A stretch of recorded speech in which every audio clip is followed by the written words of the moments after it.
Hello everybody, I'm here again now with Gary. Gary has been watching this film which is on the screen. It's called Yesterday. And what Gary wants to talk about is predictive programming. And I mean already, just very quickly, Gary, just on the right here, we can see him walking across the street like the Beatles. So, yes, Gary. Hello, Gary. Yeah, hi Karen, hi folks. Well, I watched this film the other night. Now, this film came out in 2019, and there's an awful lot of predictive programming in it, and I think the predictive programming in it is for reality changing. And I don't actually like using the word Mandela effect. I actually like using reality shifting or reality sort of like fluxing. But there's a lot more to it than that. I mean, I can remember back in the late 60s when you had things like Star Trek and 2001 A Space Odyssey by sort of like Stanley Kubrick and Arthur C. Clarke, which basically was the precursor to the moon landing. So it was getting people ready for sort of like the all that rubbish. It was the precursor. Well, I watched this film the other night and I thought to myself, hello, they're doing this again. Now, why would they be doing this? And out of all the groups they had to choose was the Beatles. Now, what the film's basically about is this guy, and he's a very poor singer. He's not very good at all, but he's okay. I mean, he's just like a karaoke singer like me. About maybe a little bit better, and he sort of like has an epiphany where he sort of like said to his girlfriend, "Oh, I'm not doing this anymore. Like I'm just gonna have a 9 to 5 job." And all the lights in the whole world went out for about 8 to 12 seconds, and when they come back on, this guy, he didn't think nothing. He just sort of like, he had an accident on his bike. That was it. Because all the lights went out in the whole world for about 10 to 12 seconds, and like. He woke up, he had his teeth broken. I mean, do I know about accidents on bikes? But there you go. Anyway, about a few days went past and he started speaking to people like his girlfriend. I've actually got the movie on now in the background. And he started speaking to people. And he realised when he was mentioning the Beatles, like he turned around and said to his girlfriend, he said, that was it. He sung Yesterday, which is what the film's called. And she said, oh, what a beautiful record. Like, and he said, yeah, he said, the Beatles wrote that, like, what a fantastic sort of like record with Paul McCartney, so they say, but they say that all the records now, Mike Williams has done some fantastic work, and Mike Williams doesn't think that the Beatles wrote any of their own records. It was all done by Theodonis or something, who was a guy who was like the Wrecking Crew. They had their own version over here, and it was all fabricated for the Beatles. Anyway, but he realised that no one knew who the Beatles were. And he tried to Google it, and when he Googled Beatles, there was nothing there apart from like a beetle, like a little insect. So, Gary, you've just sort of answered what they do to us. They add and take away history like that. Yeah. Yes. Well, basically, he thought to himself, he had like a eureka moment. He thought, blimey, if no one in the world knows who the Beatles are, I know a lot of the records. I can have some Beatles records all my life. I can do it without even having the words up. From when I was a kid. But anyway, he started singing all these records, Beatles records, and everyone's going, my God, they're fantastic. And he made out that he was the one that wrote them. And this is where it becomes really interesting. Ed Sheeran it's very strange he's in it, isn't it? Yeah, well the thing is is he singing? Is he singing or is he an actor in it? Is both. What actually happens is, I'll tell you folks, everyone should watch this because you can see we're the first people in history that can sort of like debunk a psyop in real time. Now, what you got to remember, back in the 60s, people thought space existed the way we've been told and one thing or another. So when they see sort of like films like Star Trek and 2001: A Space Odyssey and loads of all these other sort of like space kind of films, They thought, oh well, yeah, well, space is real, might be another. But you see, I think the reason this has been brought out was for a variety of reasons. Because obviously, all these things are multifaceted. Now, obviously, like this guy now is a superstar. Ed Sheeran knocks on his door and went in, and even like is the guy from the Kumars, like is his dad, like, and he says like. He says, you look like Ed Sheeran, and he says, well, I am Ed Sheeran, and he comes in for like a couple of drinks, and he said, I'm doing a European tour, I want you to come with me. Now, the thing is, we all know that sort of like, the Beatles were part of a massive sort of like human engineering sort of like psyop from the Tavistock Institute, like them, the Rolling Stones, all these groups. And I thought to myself, out of all the groups they had to sort of like choose, it had to be the Beatles, which, I mean, I don't know, most of your listeners probably know anyway, but the guy we see as Paul McCartney now ain't Paul McCartney. And I don't care what anyone says to me, I've looked into this a real lot, and there's been loads of researchers. A guy called Billy Shears, William Shepherd, he's known by various names. He's a brilliant musician, but this goes all the way back before the Wings, and they think like he was changed over in 1966. Now, whether the original Paul McCartney died, he didn't want to go with the agenda, what they had planned for him, who knows? But what we do know is there was a switcheroo. You know, about 1966, he's a completely different guy. On the album, it's sort of like Sergeant Pepper's. It's a funeral scene. A lot of your listeners go, a lot of your listeners are going to say they never looked into this. Going to say, Gary's like talking bonkers. But you know, Karen, as well as I do. When I do my research, I'm very diligent in my research, and I know for a fact the guy we see today is taller. Even though he's had plastic surgery, he looks nothing like it. He looks nothing like the original Paul McCartney. Paul McCartney had a big round face. This guy has got like a elongated face, and it's he even probably knows disclosure's going to come out sooner or later. You know, he's actually had a book out, the memoirs of Billy Shears and stuff like that. He's like, they like sort of like rubbing it in your face like for karma. But the thing is, Karen, what's so strange about this? There's elements in this film that is very much like what we're seeing now with reality changing. Like when he goes back on a computer. He's looking like for Coke. Coke don't exist anymore. Like he was on the plane with Ed Sheeran or something, and he asked for a Coke, and she looked at him like he was bonkers. Like, well, what's a Coke? And then he said Pepsi, and he got a Pepsi. No one smokes. There's cigarettes don't exist because he said to someone like he was a bit stressed out, and he said, I could kill having a fag at the moment. The bloke turned around and said to him, What's a fag, kind of thing. So it's like reality has completely changed. And I'm wondering, like, whether this is a precursor when more and more of us now are seeing like reality changes, and then they can turn around and use this film as like. And it came out in 2019, and you know what was happening then, don't you? Exactly. And the thing is, right, Karen, it's predictive programming, right? So then they can turn around and blame CERN, because this is what I think CERN is for. When more and more people are seeing reality changes and shifting. Now they're actually doing a bit now. I'm actually on the part of the film where all the lights are going off. His reality changed, the lights go off, and then he is hit by a truck or a car. But all the lights go off, and all of everybody's reality is being changed, except his and a few other people.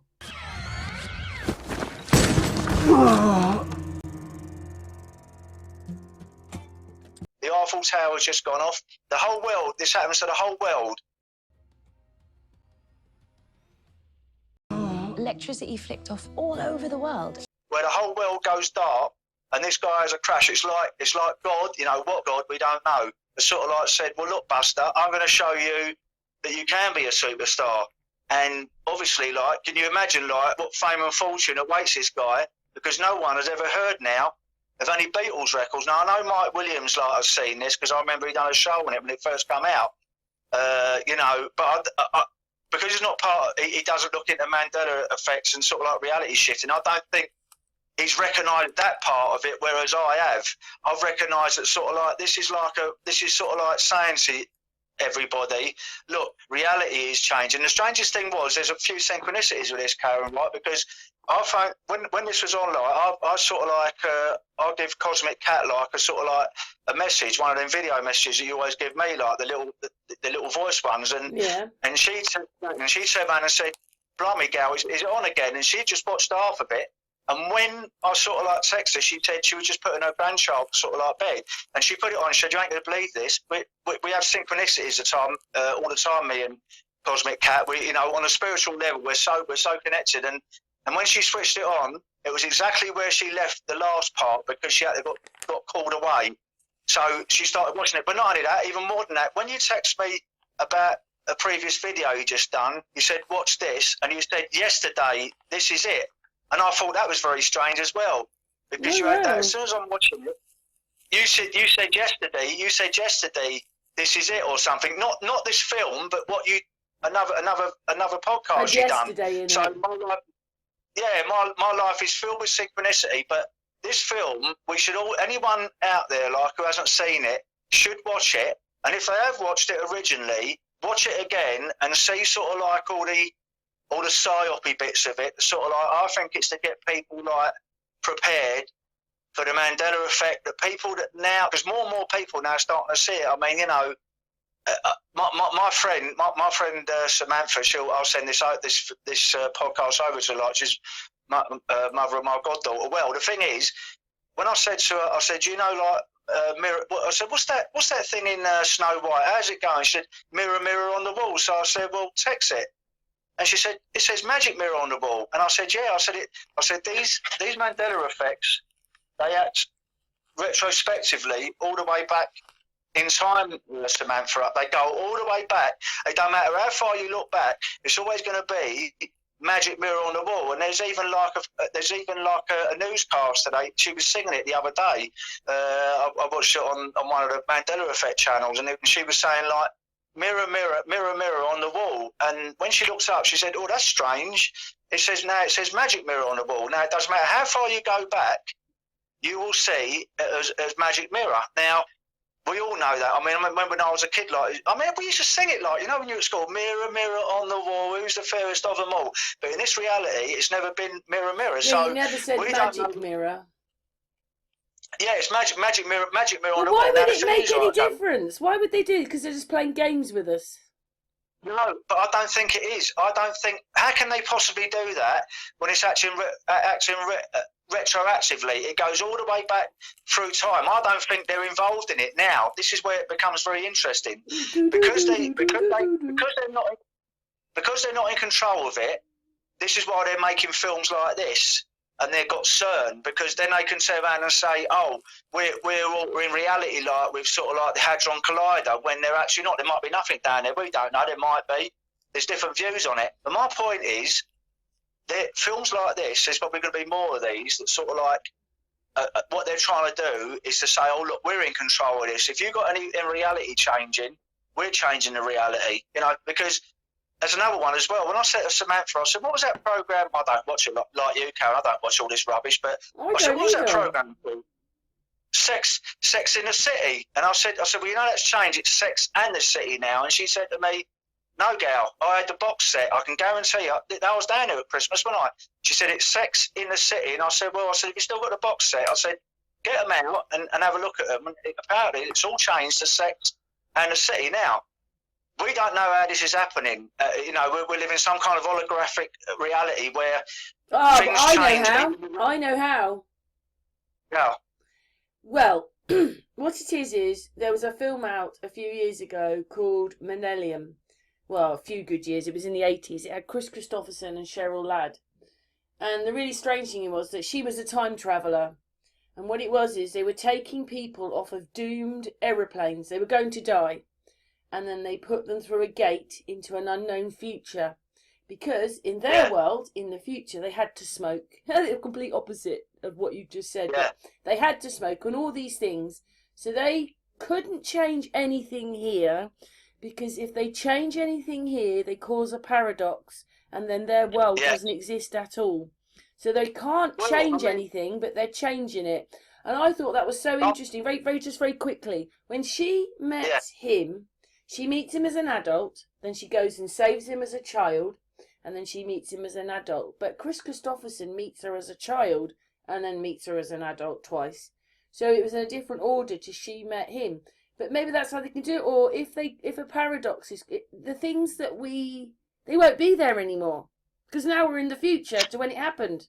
If you understand what I mean. Well, I mean. So the paradox has happened. They've caused a paradox, and the future doesn't exist. But we're now here, and those things aren't in it. So the thing is there a time traveller like from the future coming back like and changing reality? Well, I mean, this isn't the first film where they've mentioned this, because over Christmas I watched Back to the Future with Michael J. Fox. Now, if you remember that, he was sitting in a car with his mum, and his mum leans across to sort of like give him a snog like, and of course he doesn't.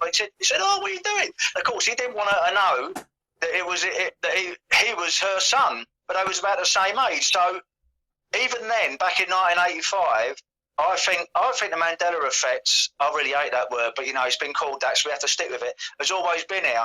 But some of us spot it and others don't. And I mean, I spot it all the time with various things. I mean, there's changes in the Bible, but this film is the most current, up-to-date one, whereby it's actually on there where he just sung yesterday. He's got his friend, he's got his girlfriend. I think I feel I've just dropped it again. I just dropped something on the floor and I've just dropped it all over again.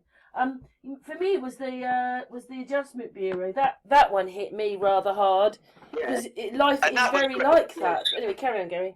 Very like that, yeah. So the thing is this like pre-programming, like for more and more people? Because some people are never going to get it, but I mean, I can turn around to most people. If I've got 100 people in the room and I said, What was that sort of like statement that used to be said in Snow White? And they're all going to turn around and say, mirror, mirror on the wall. And I'm going to say, well, no, it isn't. It isn't. It's magic mirror on the wall. And they will, I'm not a betting man, but if they were, I'd say, well, do you want to put £100 on it?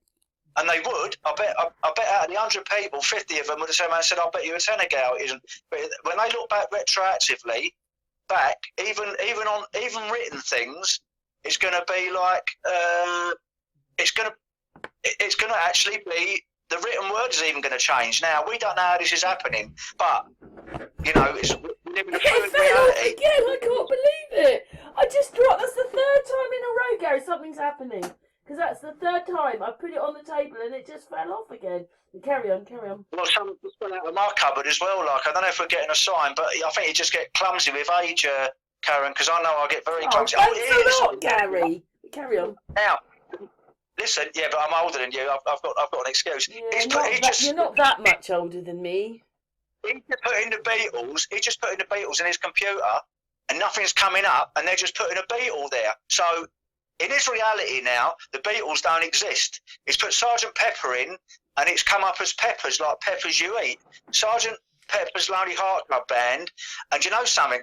This is, to me, this is all connected, because of all the groups they actually used, was the Beatles, which was a production of the Tavistock Institute for sort of like human engineering, like for psychic engineering, and he can't find it. He's gone to look for his like Beatles albums now. Now I seriously suggest, because I haven't actually got Netflix, but all you lot can go on Netflix. You can watch it, because I see my friend today, Marta, down the sauna, and she's quite woke. I'll probably text this over to her. And you can probably find it another way, but what you're saying is you watched it on Netflix, and I did actually. I don't know where it is on here somewhere. I saw it said Netflix. It was on BBC Three. I watched it on BBC Three, but I'm saying if you watch it on BBC Three, any of your folks out there, or anyone in the chat room, they can definitely get it, because it's going to be on Netflix. If it was on, because when I was watching it halfway through, and I sort of like text Kat, and I said, she was putting her granddaughter to bed, and I said, you've got to watch this movie. There's so much predictive programming in it. And she watched the first half of it, and then she watched the rest of it, and we was backwards and forwards about what we thought about it. And it's like, to us, this is like the 2022 version of what they was doing in the 60s, excuse me, for the moon landings. This is what happened with Mandela, though, isn't it? Because we were, I don't know how old I was, about 15, 16, 17, no, I must have left home. I don't know, maybe I was about 18 or 20 or something. But anyway, we all know that he died, forgot about it, and then he comes back and he's president. They did it with Mandela. Yeah. Well, there's some people now have said, like, they thought Pele died a few years ago. Now, I personally don't. But they do say it on the internet. I mean, they keep going on about John Travolta dying, and then he keeps having to say, no, I'm still alive. So you could see one of those things.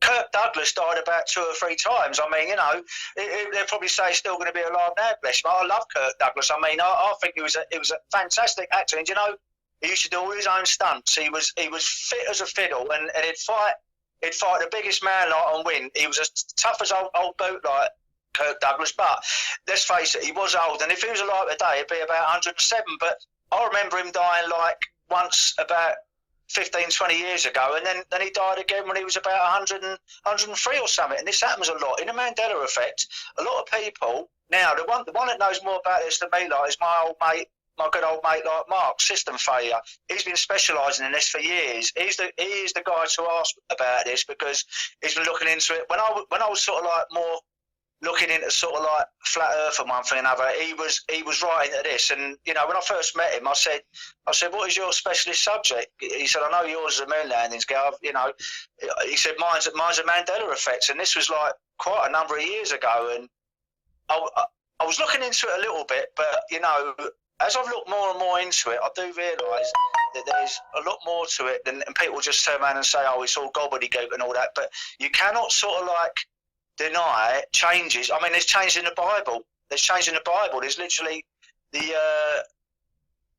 been Mandela effect research have been out on the street, and they've sort of like quizzed pastors and said, can you sort of like tell us this sort of like quote in the Bible? And then they just come out and say, oh, I mean, this is what we wonder what has happened with all the history, isn't it? They've told us, and because they ram it and ram it and ram it and go over it and over it, even on the television, 9/11, over and over and over. You think it's happened, but it probably didn't.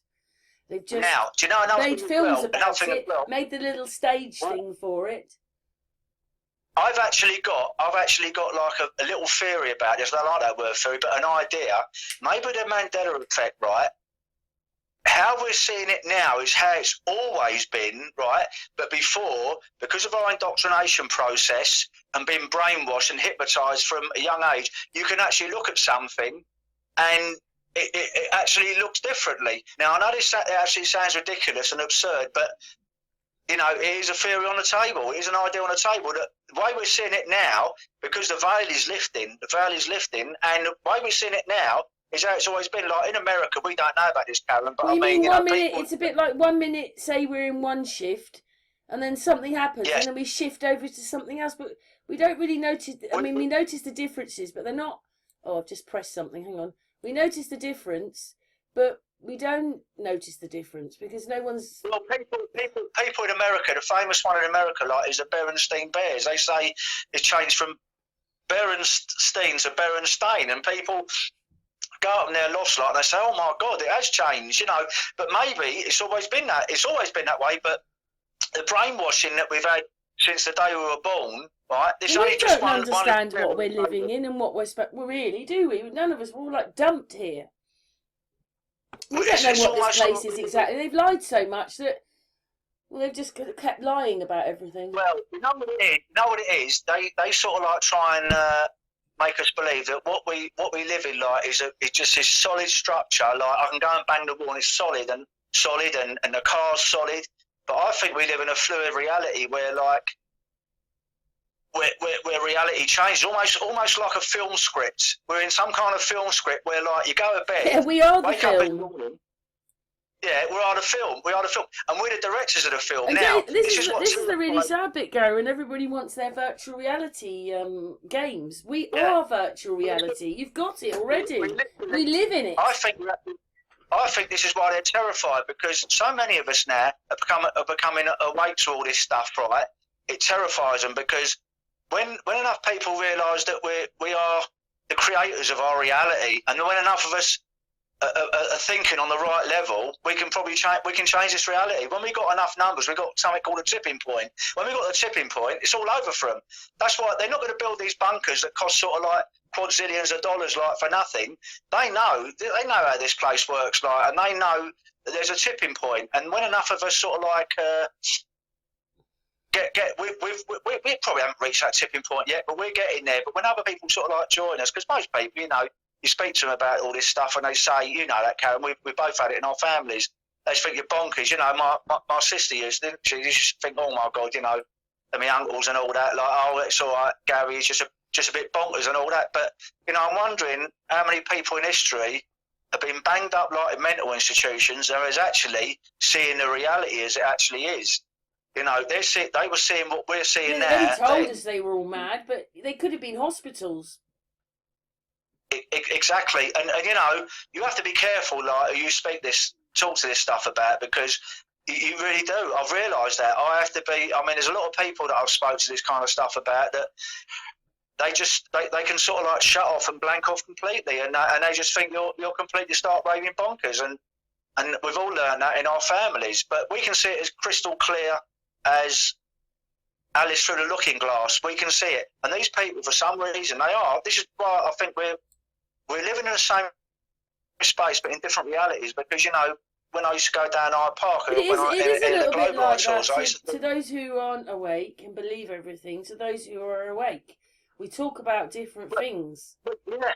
Well, when I can stand on the street, like on a globe light tour and things like that, and I say to people, look, I'll simplify it as much as possible. But what you got to remember, these are highly intelligent people, and they just can't see it. I said to them, look, can you see what looks correct to you, like that water being curved like that, or being flat? What would you say? All right, it follows the consoles at the bottom of the ocean, and they really, really can't see it. And this is why now the guys on the sort of like change the subject, but this guy now is singing "Let It Be." And they're all looking as if they're saying, "My God, this geezer like is a genius." Well, you can imagine like this guy is a superstar, but there's a twist to this film. In the end, he gets sort of like some kind of moment where he admits, "Oh, there's two other people in the world." That was it. Is it the guy with the beard? He's got a beard. Yeah. He's a guy. He's an Asian guy with a beard. Now, near the end of the film, the two people come along, a man and a woman, and they said, "Oh, we've been looking at all your concerts, like, but we know that you're telling the truth when it wasn't you that sort of like wrote these records. There was a couple of people in the world that sort of like were probably on his level, like woke or whatever, and he loved it because he gave him a cuddle. He said, "Oh, great," because at the end of the film, he actually stands up and says, "I never wrote these songs." Then straight out, this is where it gets really bizarre, right, Karen? He stands up, he turns around and says, "I didn't write any of these records, like John, Paul, George, and Ringo did, and even that's rubbish. Fear Adorno and our version of the Wrecking Crew." Yes, I have to say that you find out, they had those twins. Do you remember in the 80s where they got record awards and then they had to give their award back because they fuffed up one of the singing and they didn't sing right, and they had to then admit that other people had written their songs and they weren't singing. Listen, and I think that happens quite often, to be honest. If any of your subscribers come from the Liverpool area, they're not gonna. It's be very distasteful to their ears, right? Very, very distasteful. It might cause them tinnitus, like what I suffered. But to be honest with you, I've looked into it. I watched Mike Williams an awful lot, who's the #1 researcher in the world on Billy Shears and the Beatles, and he calculated that all the records that there wasn't at the time frame possible to write them. So there was ghost writers that wrote the records, and they put down Lennon and McCartney. It's all part of the Tavistock Institute sort of like program that they wrote them all, and they couldn't possibly do it. They couldn't. It was impossible. I'm not saying they didn't write some of the records, but a lot of the big records that we hear from the Beatles in the early '60s. Now, Billy Shears, when he came along, is a very talented songwriter, and obviously he had wings as well. Now I've got an idea with that. Waiting in the wings. He was always waiting in the wings to take the place of sort of like the original Paul McCartney. You pick up on him, but we already know now that when you go somewhere and you see these pictures, some of them are wearing masks and they're not the people who they're portraying. I mean, I saw him with John Travolta. That person, whoever that was, had a mask on. And then sometimes there's other actors like, Johnny Depp seems to be everybody. I think there's a few people, even Danny Lane. Danny Lane has played. There's about a quarter of the actors now. Yeah. He played Paul McCartney as well, Danny Lane, and he looked very much like him. And he was in Wings as well, as you remember. It's like they definitely have doubles, they have, and most people can't see it. The strangest thing is, I went down to the supermarket a couple of weeks ago, and I see a book about like Paul McCartney, and the strangest thing is I could see straight away it was the original round-faced Paul McCartney, but obviously it was all about Billy Shears. Now most people just go right over their head and they wouldn't even think twice about it. I mean, he's even been on listen, it's almost disclosure time, because he's been on like David Letterman's show and one thing or another, and David Letterman said to him, it's sort of like it's been said like that you died and been replaced by someone else. And what they do, 33-degree Freemasons, it's called masterful speaking, Karen. Masterful speaking. And the masterful speaking that day was, because he's a 33-degree Freemason like Billy Shears, he turned around and said, "Oh yeah, because I'm him." Now, if you hear what he's saying, he's actually telling you, yeah, because I'm him. I'm the one that replaced Well, him. do you know what I worked out? I don't quite know how they do it. Really, I don't, because it just seems such an effort. But I was looking at some of this stuff about Elvis Presley a few years ago, and then I did a video where Trump and him look very similar, and then the Bionic Man, Lee Majors, he's another one that looks very like Elvis, yeah. and then they had this article.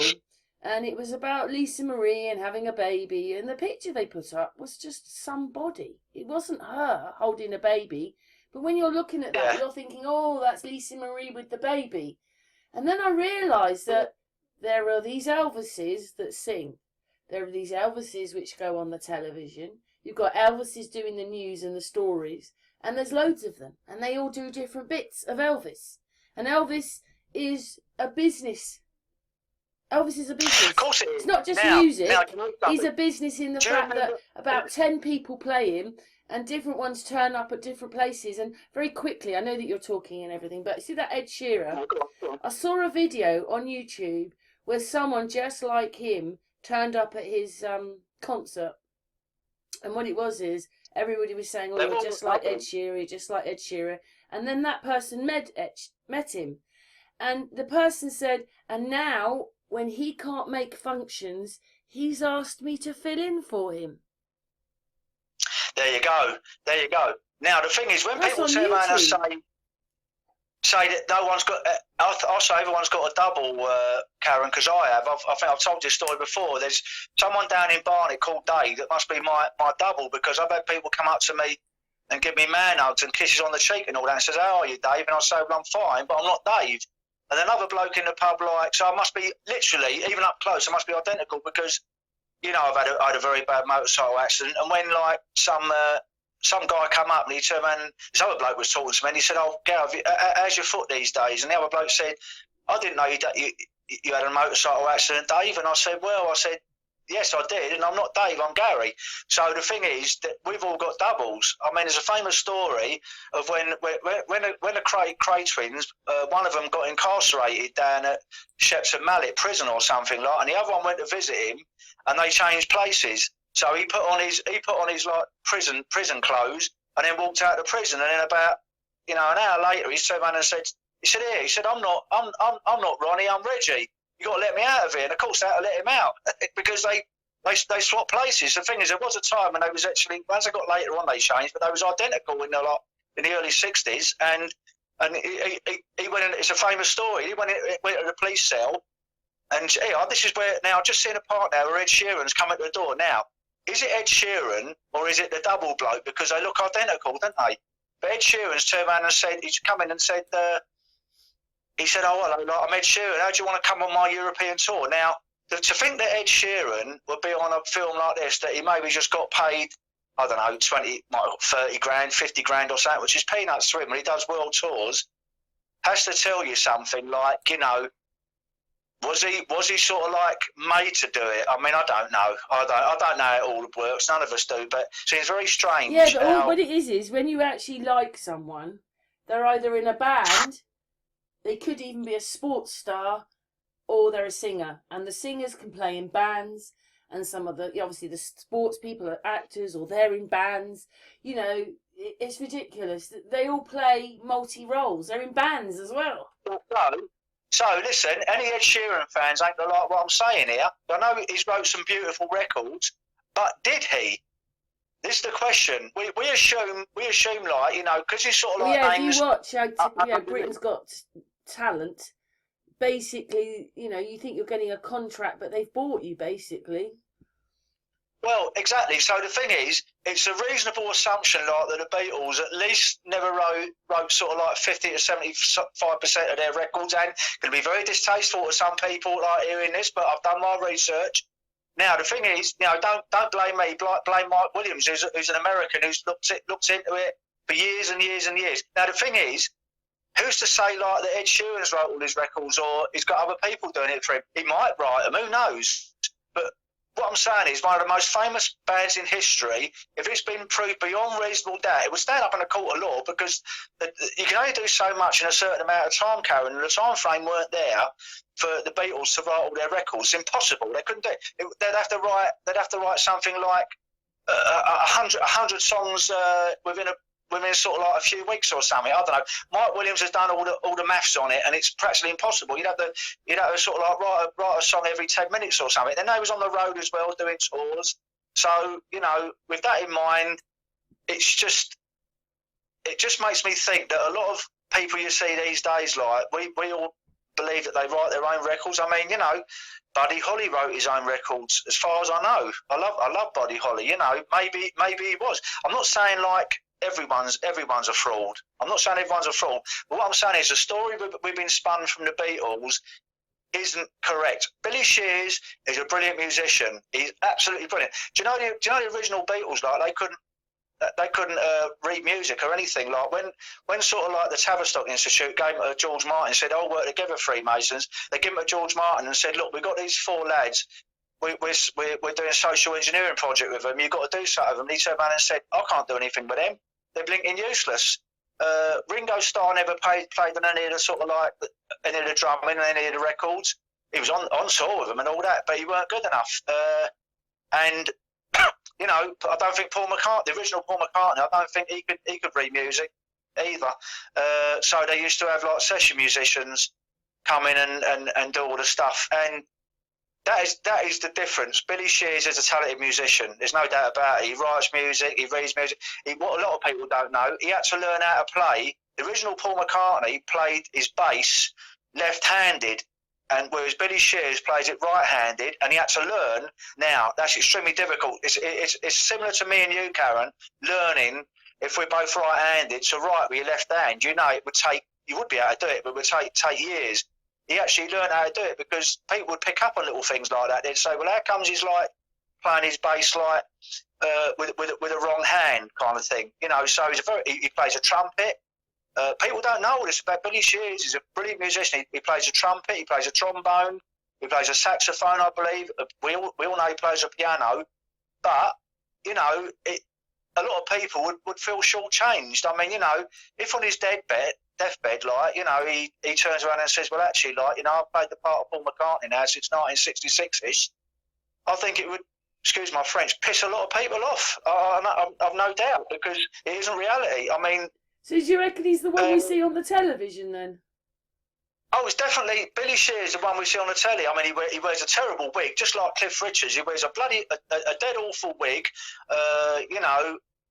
He's well. I'll give you another little example about him. There's another researcher called Tina Foster, who's an attorney at law, and what she done, she had an identical picture, like dots. When they do what a sort of like pathologist does, a forensic pathologist, they'll have a load of dots representing like someone's cranial features and whatever. And what she did, very, very clever, she sent like one of Billy Shears and one of the original Paul McCartney, and they wrote back to her and said, "Why did you send these two? They're two completely different people." And she emailed them and said, "Well, yes, because I know they are two different people." And she said to them, "Is there any possible chance that this can be the same person as that?" And they said no. And these are the two, apparently they're Italian, they're the two two top forensic pathologists in the world. When they have a problem, they call these forensic pathologists, and they turned around and said 100%. It's a husband and wife team, I think, and they said there's no way these are the same people. She never said like, well, one was the original Paul McCartney and the other one was the guy we see now as Billy Shears. But my point is, really, this film, it's strange how they sort of like, I wonder like whether Billy had any say in this, and he wanted to sort of like say, "Can you put this out because there's a slow." He's a liar as well, then, isn't he? Of course he is, but the thing is, like, he's a 33-degree Freemason. He has to do he hasn't got a life like me and you, Karen. We can't just turn around and say, "Oh, I'm gonna like me, like I used to do. I'll come down to Fashion, Karen, for a few days, like, I'll come out if you help me do the food deliveries and all that." He's told what to do. His life is pretty scripted. Everyone thinks all these people, like in high positions of power, have just got their own lives, and they really haven't very often. They've sold their souls to do all this stuff. They've sold their souls. I mean, you think of people like they've got more money they can never spend, and you think, why don't they just sort of like switch a tap off and go and lay on the beach in Mauritius? They all become alcoholics or drug takers. That's what happens. That's all the story. Or get divorced. That's all you hear. There's such role models. I mean, do you remember where you were like when Elvis died? Because I remember. I do. That's something else. I was listening to the radio in my bedroom. I was quite young, and I was 17. I was 17 in 1977. That gives me age away now, and I was 17, and I worked in a place called Hartwell Vehicles. It's not there anymore. It closed in 1980. 1977. All right. I was okay. But, anyway, I was listening to the radio. I used to work in a stove and an hammering shop, and it came over on the radio and it said, "Oh, we've just heard like Elvis Presley has passed away," and they played sort of like Elvis records the rest of the day. And then when I come home, it was just like the Queen's funeral, with the swamps. It was absolutely swamped completely, like with all about Elvis. But I mean, even that is a bit of an enigma, isn't it? Did he actually die? Was he worth more money to him dead?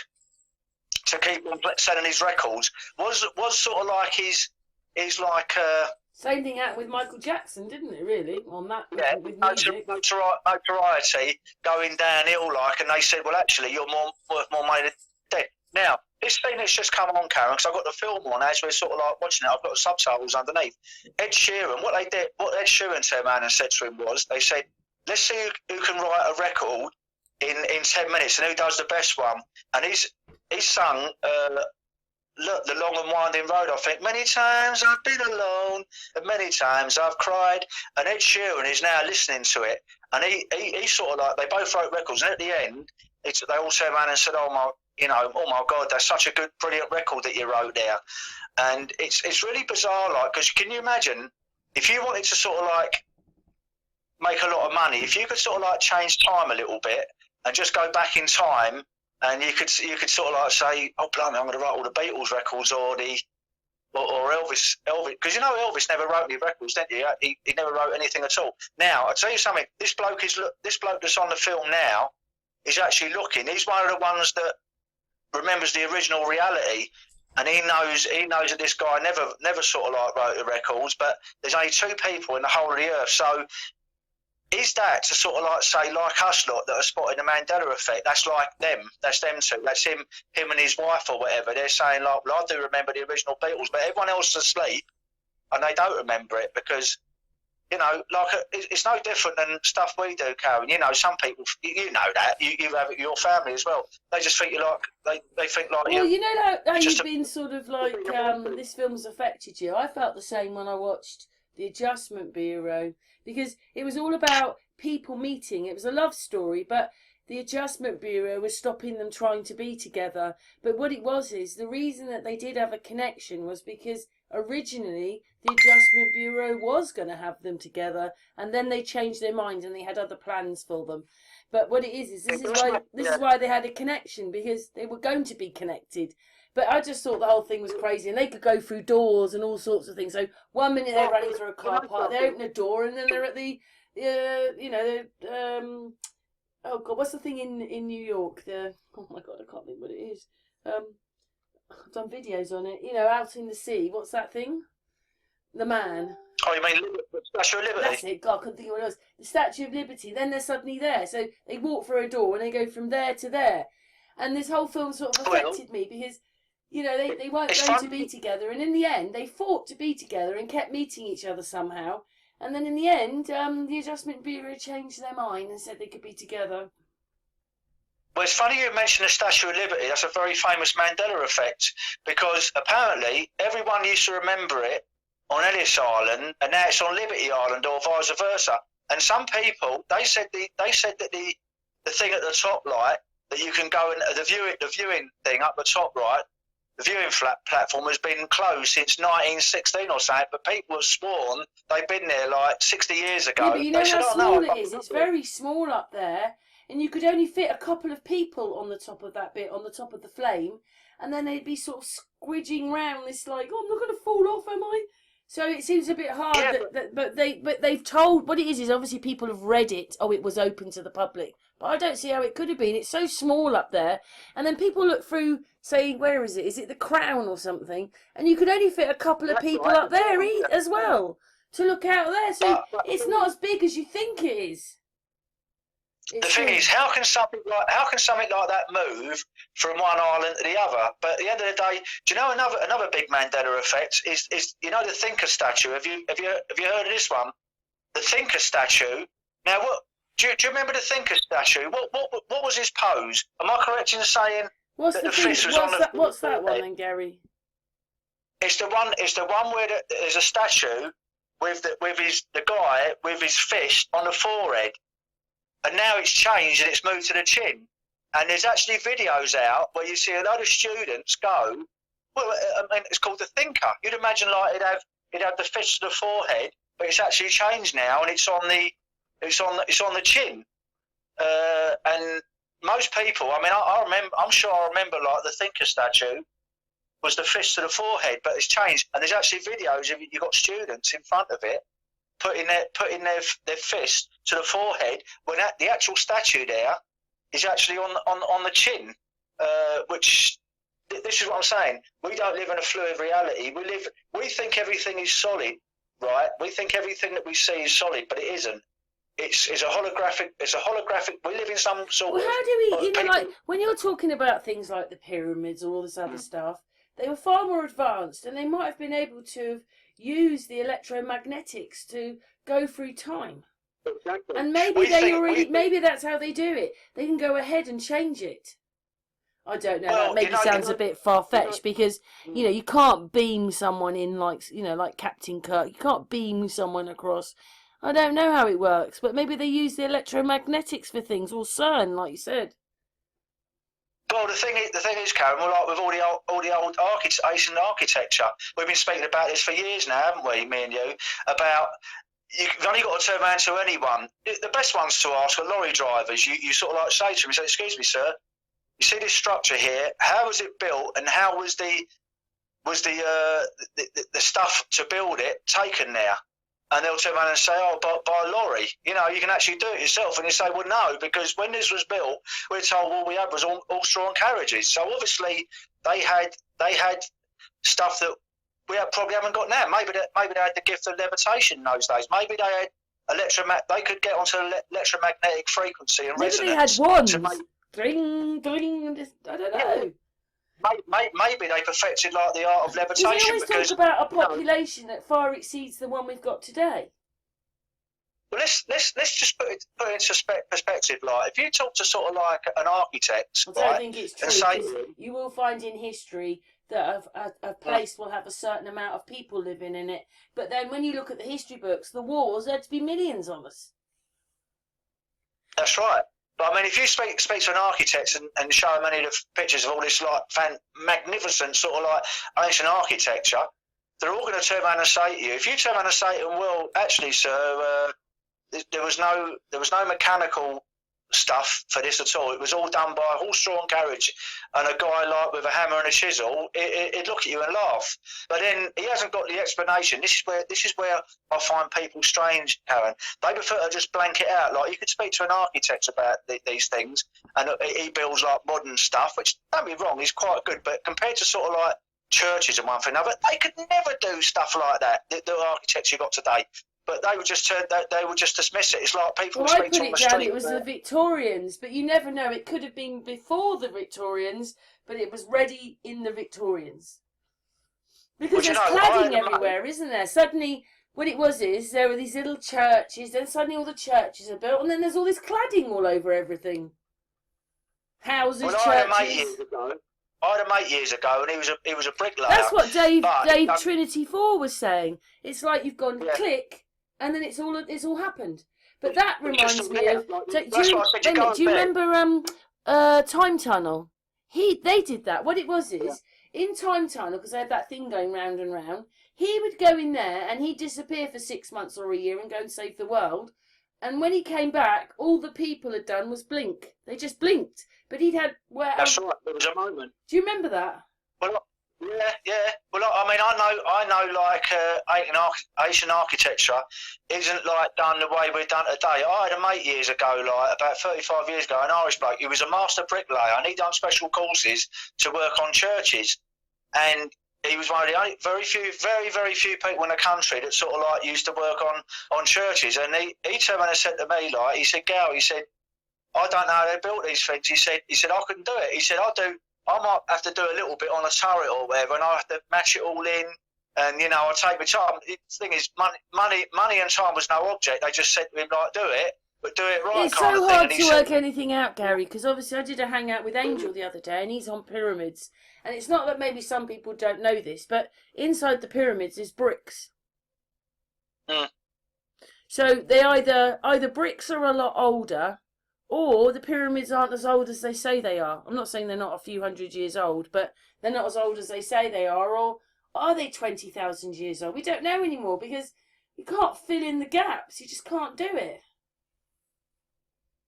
Yeah, I watch a lot of stuff from Paul Cook, like, and he looks into a lot of this, and it's like Easy Tiger. Easy Tiger. Easy Tiger. I really like him. Now the thing is, Yeah, I think he's onto something as well.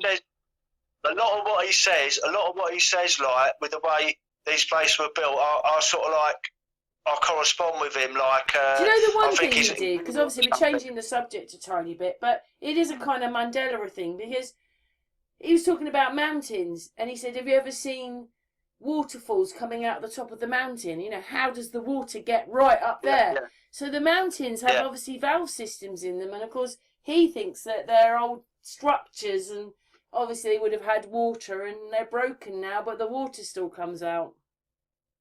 Yeah. It's all nothing below your feet is natural. It's all man-made. Nothing. And what I'm saying is, Karen, it's like with regards to like this film, and it's only one idea with the Mandela effects, right? Maybe because we're all us lot in the truth community, like, because we're not conspiracy theorists, as a CIA like thing they said, but with us in the truth community, we're breaking through the veil of the reality, and we're seeing things how they truly are. So maybe when we're sort of like reading things, it hasn't actually changed.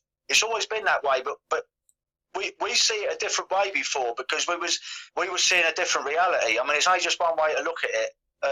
We definitely live in some kind of fluid reality that's fluxing, and I think the more weight you come, the more you can see it. And nothing looks the same. Nothing looks the same to me anymore as how it used to look. I can't put it into trust words. anything, can you? We can only trust what we see in our friendships because obviously we've met each other, we know who each other are. But you can't trust that much anymore. And people that you love, you can't even trust them because they believe in the Roman Empire. Yeah. But when I go down, when I go down to sort of like London, and I go to sort of like some roads, they're the same roads, but they look different. I can't. There's nothing in the English language that I can sort of like say why it's different, but it looks different. It looks all right. If I wanted to use one word now, it looks cartoony. It looks cartoony. We don't even know what we are. We plugged in like Neos, and so basically we might, be, even though I know we're hot-blooded and that, are we what we are in a computer game or something? We don't know what all this is anymore.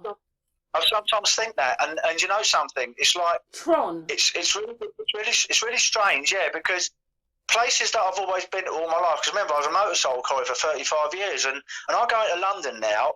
This used to happen to me. I'll tell you, it used to happen quite a lot. When I used to meet Kat down the South Bank, we used to go for a few drinks because she lived one side of London, I lived the other, so we meet halfway. And I used to look up and down Waterloo Road, and I went up and down there more times than I've had hot dinners. But it was different. I don't know what it was, but the whole road looked different. It looked now almost like a cartoon. That's only why I can. It's surreal. Surreal might be a better word. It didn't look the same as how I remembered it. Do you think that's because we don't trust the world we're in the same anymore? When they've totally lied to us about everything, we're not going to trust it, are we? I think we're breaking through the veil, and we're seeing reality as it really is now. Sorry to sort of like go back, but this guy's just come out of like John Lennon Airport, and he's in Liverpool because he wants to get inspiration. He goes like to Penny Lane, there's just like the Beatles, like all the kids are sort of like chasing after him. He just jumps into the cab, and now he's going like down to like Penny Lane and Strawberry Fields because he wants to. Now there's a woman that used to be in Coronation Street. I did, believe it or not, sometimes when my mum used to watch Coronation Street. Now she is one of the people that she knows what's going on, and her reality didn't change. And she's sort of like following her around as if to say, like, you know, I know you're a fraud, mate.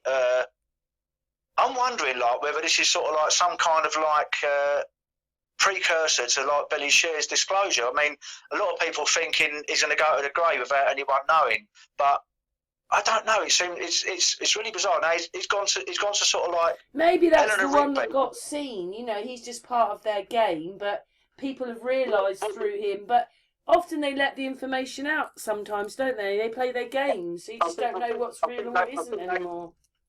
What it is, it's to But I reset their saw karma it now. in Elvis when Elvis was a business, a stage one, an actor one. Of course it was, and you know, there's no guarantee like that he They actually were did. doing it to us then, like they're doing it to us now, and they were doing it at the beginning of the 1900s. They've been doing it to us for Forever, God forever. knows how long. Like, I'm wondering, Karen, whether we're the first people in history, right, that are breaking through the veil and seeing things in real time. Like, you know, I spotted this movie straight away, but not just me. Kat did as well. We spotted it. We spotted the predictive programming. Now, what you got to remember is the differences with all us lot compared to, say, back in the 60s and 50s, when they see something come on the TV and then they believe it come into their reality, like the moon landings, because what you got to remember, they was doing like all these flying saucer things like in the 50s, weren't they? Like, oh, it come from outer space and all that. But nothing's the same anymore, is it? When you wake up, everything has changed anyway. And I actually said, is that why the Mandela effect comes in? Because those that haven't woken up aren't going to notice it, but those that have woken up are noticing it. So maybe the Mandela effect only comes in when you've woken up.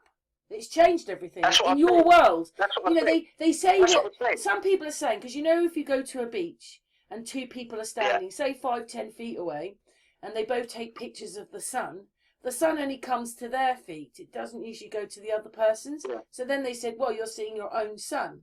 But then that means that for that person, you know, but we have different minds now because we don't trust anything. It was a bit like our ears are pecked up, and we're looking at things to notice the difference. Now, are we all living our own individual reality? But the difference is with all us lot in the truth community, we're in a little bit of a shared reality that only we can see. And you know, we spoke about this before, Karen.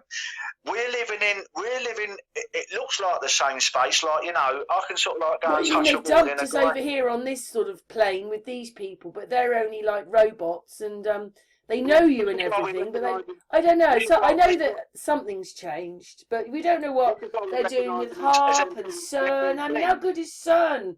That's been going since the 1940s, CERN. Yeah. You can't even tell us the truth about what lands round us. Because I did send it to you. You know, it looks like in all the old maps in the 1700s, Australia is adjoined to Antarctica. And then there's this dingo wall. So have they managed to, so that most people don't realise that they have missed a big section of Australia and it's over there? I just don't know anymore. But in the old maps, it shows it's attached to Antarctica. Well, I mean, do you realise now there's geographical changes? I mean, South America... Yeah, they turned us into a ball. There's another one. Well, not just that. 1960s. Do you know, that's the other thing that people don't realise, because they've always got Copernicus and all that, but they only did it in the 1960s. That's right. But if you just look at flat Earth maps, South America looks over to the right now. I remember like on maps it used to be like right below it. It seems like we've got geographical changes, but even that, maybe it's always been that way, and we're seeing it. But the thing is, if someone see it the same way as what we're seeing it, right? So obviously, well, maybe you only see some of these things when you've woken up. If you haven't woken up, your frequency's different, and you're not noticing these things. Karen, you're 100% right, because you know, some of the things we talk about to people, like, this is why I don't do much street work anymore, because I think anyone that was going to get it would have got it by now. But I think when you're not vibrating at the same frequency as us, It's not part of your reality, and it's beyond your comprehension to sort of like to see these things. And he's getting a bit fruity now, like the old guy playing the Beatles, like he's he's with his girlfriend. But the strangest thing is, this is what makes me laugh with this film. There are a couple of people in it that do sort of like notice the things the way they were, and I really believe that this is like we're seeing this in we're actually sort of like, because like they had it down actually, that guy. He said by accident probably, and he might have even meant to say she's been lying in state for 5 days, but he didn't. He's years instead. Yeah. Well, I mean, the thing is, Karen, How I've did they got a manage funny all that? feeling like we got an opportunity for the first time in history to sort of like see these things. Now, when I see like Back to the Future in 1985, I didn't think nothing of it, but I actually see it like over Christmas again, and it's pretty similar to this. It's basically prepping people up for sort of like seeing that we don't live like in what we've been told. We live in sort of like this static How much sort of like things have changed. reality. How much things have changed. That's what that film shows, doesn't it? Yeah, and but this one now, I suggest anyone watch it, because even when he goes on a computer like and he Googles things, what we're finding like in the Mandela effect. I mean, do you remember that time I was down with you when I was down in Thatcham, and I said to you very often like electronic things like go haywire like around me, and it's like I brought it into my reality. And do you remember it didn't work? Went up to the self-service thing, and you said I can't believe it. And I said to the woman, I said, I'm sorry, love. I said, I just told my friend here, like, very often, you listen, what you say, you can bring it to reality. I told you, I went into a bank once, and I said to the cashier, I said, your computer ain't going to work, love. You don't say it might not. Say your computer ain't going to work. And then she taps in. Now maybe I confused her, but she said, oh blimey, my computer's gone down. And I said, well, I did tell you, didn't I? You make your own reality. People don't do it. People can make their own reality, but they don't realise it. We've been dumbed down so much that no one realises how powerful we actually are. And I think the powers that be are terrified of people like me, you, Kat, Trinity, and everyone else in our community, for the simple reason, us combined, I reckon one of us, because we're vibrating at such high frequency, one of us is equivalent to about 100 or 1,000 of them, because they're vibrating at such a low frequency. So they're terrified that all us lot getting together. All they're doing is making you want to believe in some fantasy thing, at the same time showing you masses of truth and lying to you all at the same time. It's quite crazy, really, isn't it? Yeah. I think they're terrified, like that, sort of like, that if enough of us sort of like become awake and didn't just sort of like believe what they watch on TV and all the indoctrination at school and whatever. I mean, we're more powerful than what anyone knows. We're so powerful. I think nothing is beyond the realms of possibility, and us getting together terrifies them, because they haven't got that power. We're not allowed to be together anymore as groups, are we? They might have all the money, listen, they can have all the money and the material possessions and property and all the rest of it, but it's all material things. They haven't got no spirituality. They got nothing at all. Yeah, they can go out like and buy a Ferrari tomorrow, like, and they can go and buy 20 Ferraris. They can do anything they want.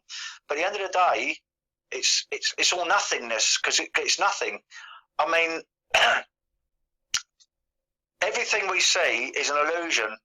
Some people take up on it, and some people live that whole life. I mean, the other night I was watching, because I actually can't watch it, like, because Alan Sugar's got a new program, like, and The Apprentice is back on, and I say, how can these people allow themselves to be spoken to like that? You're just as good as him. The old tramp I see on the street, like, is as good as him. The only thing in this reality, in a global structure, in a global reality, he's king, because he's got like a couple of 100 million in the bank or something like that. But the reality is, it's all material stuff. It's not nothing to do with spirituality at all.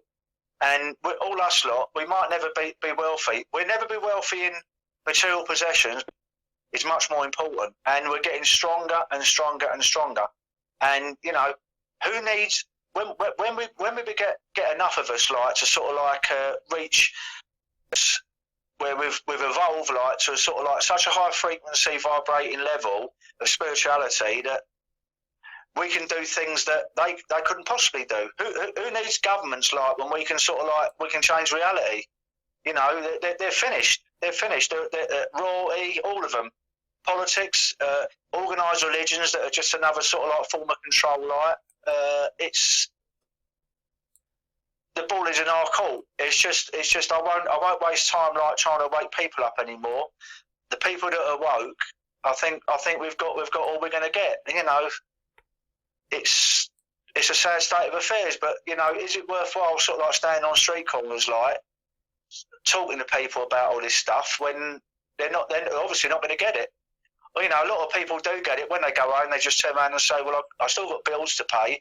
They're not increasing their vibrational structure and their frequency, so they just carry on with what they're doing. I know it's hard because, you know, people have got bills to pay and mortgages and one thing or another, but everyone that's sort of like listening to this, you can live in the same reality as everyone else, but you can still live in your own reality as well. You have to have that combined. You've got two realities. You've got that big reality that we see out there, but then we've also got our own individual reality. And then when we get, that's why I so much like seeing people like you, Kat, and all other people like, you know, and I used to see like Trinity and people like that, because Dave Murphy, everybody, because we're all thinking alike, and we exude the sort of like vibrational frequencies that are coming off of all of us is amplifying. It's like it's going from 100 watt amplifier like to 1,000 watt amplifier, because we've got all this amazing spiritual power which they haven't got. None of us are probably never going to be wealthy in this lifetime. But what we have got is an advanced spiritual awareness and wokeness, and that is something they're never, ever, ever going to have, and they can't buy it. You know, people turn around and say, like, you can buy anything you want in this world, Karen. You can't. You can't buy what we got. What we got, that spiritual connection to the Creator and everything else, you cannot buy that. That's not for sale. That is something individual. Today I had another hangout with or chat with Angel about the pyramids. You know, they've told everybody their tombs when they're not. So they've even done it with the pyramids. Yeah, he's fantastic. He really is. I've admired his work for many years, you know, and I think he's absolutely fantastic. He's probably the foremost person in our community, like on certain aspects of the pyramids and whatever, because he really like I've done my research on the moon landings. He's obviously spent hundreds and hundreds of hours like looking into this stuff, and I admire his work. I think he's do you know what he said today? Fantastic. He said today he just wants, you know, if you've got any footage and you've been there, give it to me. I don't care if I've seen something very similar, he said, but he said sometimes someone else's camera just picks up that extra little bit. I want as many. He doesn't care seeing it over and over again. He just wants he hasn't been there. He hasn't got the money to go there. I don't think it's quite expensive, but you know, he's good. But anyway, Gary, we've been going for an hour and 7 minutes. Do you think that's enough to cover the fact that yesterday? I think so, because I specifically wanted. I know we could talk about other things like Harry's book and one thing. We could go on forever about that. No. Oh. What does the book say? Extra. He's an extra. On the front of the book it says extra or something. You know what it is? It's just something's in the pipeline, like, and this has been all rolled out because like they've got their next big little sort of like SARP coming on. So, you know, it's all scripted. They're probably in a bar down in Whitehall now having a drink, you know, together. Yeah, because they're learning their lines for the scenes.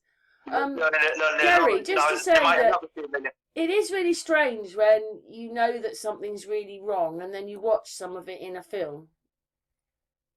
Well, I spotted it straight away. As soon as I put this film on, 2019, so you know we could have seen that film, but we didn't. We haven't seen it, or people will watch it now maybe after what you said, but we didn't see it. This is quite a big film, isn't it? It's got Ed Sheeran in it. Yeah, well, the thing is, I was actually shaking when I started watching this film, because I realised all the predictive programming and a precursor to sort of like people seeing reality changes. Now, the thing is, Kat was exactly the same, because when I sort of like text Kat and told her, like, she said, oh yeah, Gal, I've watched it halfway through, but I don't know, like, I think she had to put Dot to bed or something, like her granddaughter, so she couldn't watch the rest of it. And then just then, this is why I'll say, like, when we're all sort of like on a different frequency, we have synchronicities. And she when she sort of like, she said, oh, is this back on again? I said, yeah. And then she put it on, and it was just before where she sort of like finished last time, so she watched the rest of the movie. And that's what I'm saying. All us lot, we don't even need.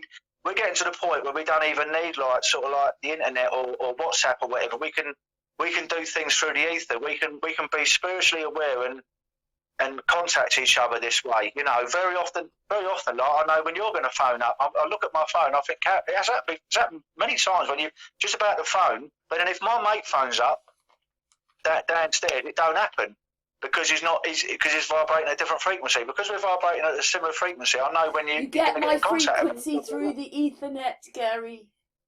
You are. So who needs? It's coming to the point where we can have our own holographic reality in front of us, and sort of like we don't even need sort of like smartphones or the completely now. When I saw that video of that person saying that he's even asked him to fill in when he can't make it, and you just think, well, there you go. There you go.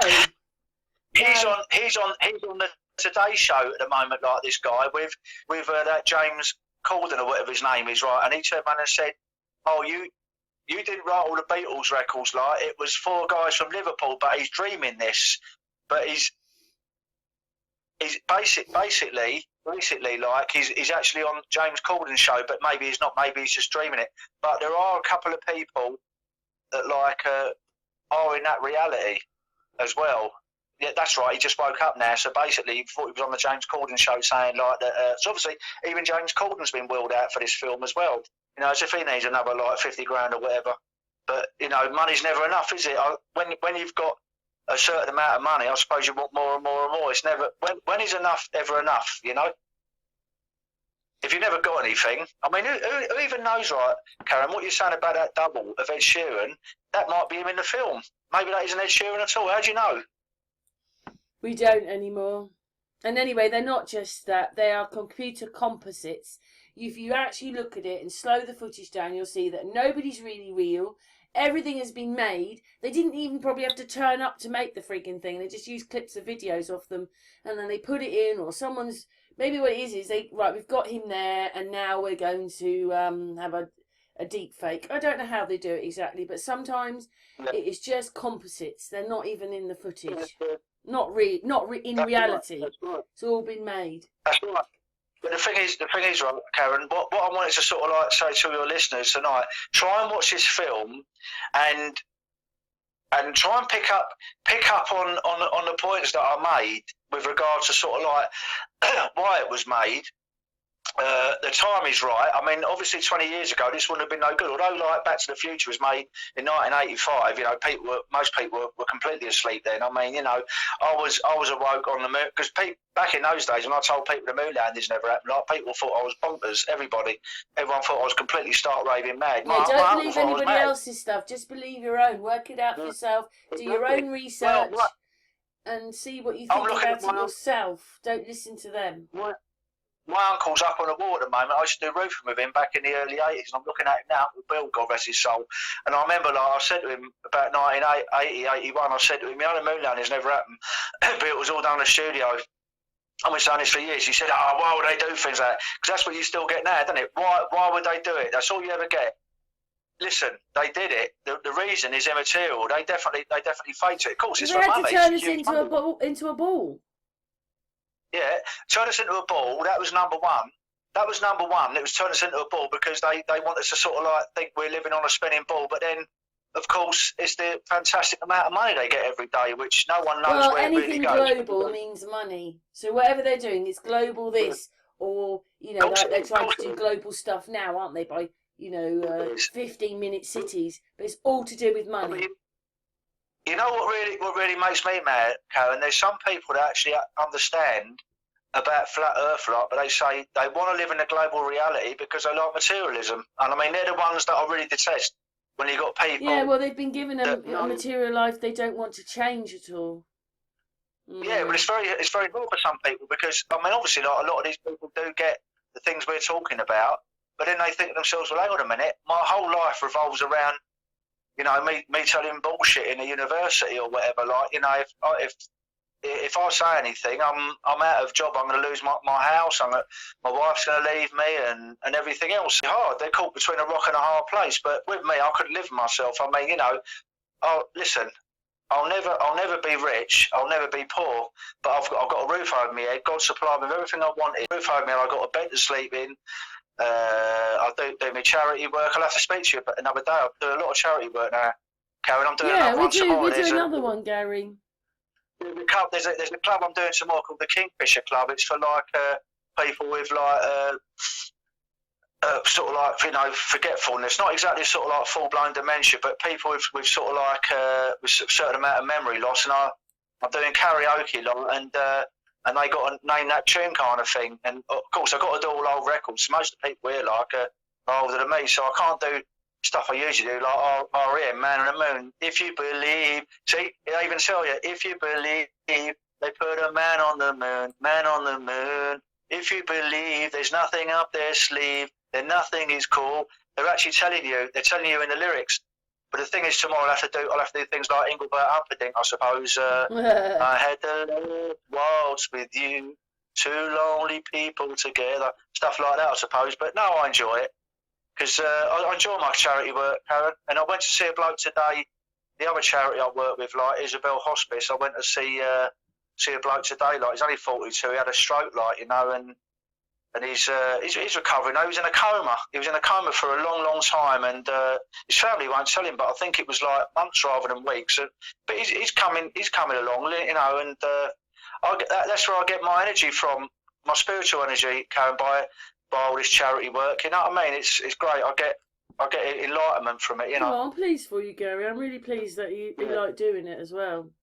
Yeah, I do, and I get a real buzz out of it. I do it for nothing. Sometimes it costs me money, and if I can help people, and you know, I had a DBS check, like, you know, which is like the check they do on you, and it come back within a week completely clear, because obviously I'm going into people's houses and one thing and another. But oh no, I'm looking forward to tomorrow. Like, I'll have to sort of like have a good night's sleep and do a bit of gargling with some salt tonight, so my vocal cords are right for tomorrow doing that singing.